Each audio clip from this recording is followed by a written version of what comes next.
কৃষি বিশ্ববিদ্যালয়ের ভিতরে ময়মনসিংহ জেলা শহর থেকে মাত্র 4 কিলোমিটার দূরে পুরাতন ব্রহ্মপুত্র নদের পাড়ে প্রায় 1200 একর জায়গা নিয়ে বাংলাদেশ কৃষি বিশ্ববিদ্যালয় প্রতিষ্ঠা করা হয়েছে।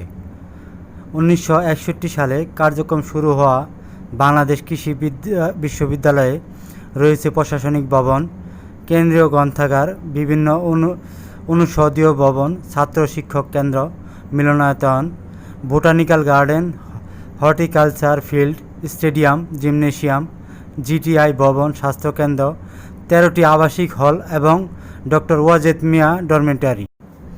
এছাড়াও বাংলাদেশ কৃষি বিশ্ববিদ্যালয়ে আছে ফুলের বাগান, আম লিচুর বাগান, সবুজ মাঠ, লেক, ফিশ মিউজিয়াম, কৃষি মিউজিয়াম, সেন্ট্রাল মসজিদ, বিভিন্ন ফসলের ক্ষেত, মাছ চাষের পুকুর, গবাদি পশুর খামার, নান্দনিক সড়ক এবং বিভিন্ন দর্শনীয় ভাস্কর্য। কৃষি বিশ্ববিদ্যালয় কলেজ ময়মনসিংহ, এখানে চলে আসছি। এখন আমি এটা ভিতরে অবস্থান করতেছি। আমার পিছনে অনেকে খেলাধুলা করতেছে। এখানে আমার অনেক ভাইরা আছেন। হ্যালো বলে দেন একটু ভাই। হাই। যাই হোক, ভাই গাজীপুরের কৃষি বিশ্ববিদ্যালয়ে পড়ালেখা করতেছে, সবার জন্য দোয়া করবেন।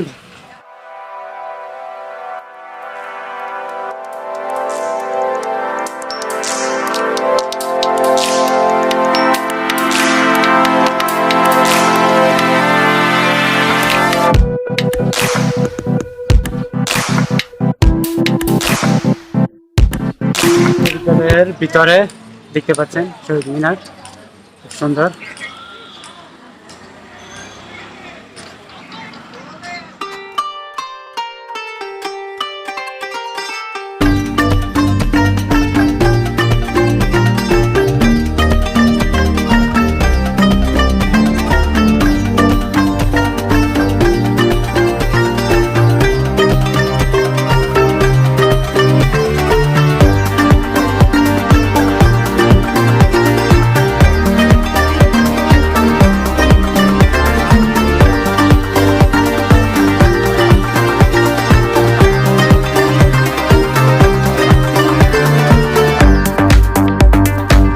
একদম বাংলাদেশ কৃষি বিশ্ববিদ্যালয় ময়মনসিংহ মেন গেটের সামনে আমি। জায়গাটা খুব সুন্দর, অসাম একটি দৃশ্য। ইচ্ছে করলে এই শীতে আপনারা আসতে পারেন অবশ্যই ঘুরতে, খুব ভালো লাগবে, অনেক সুন্দর।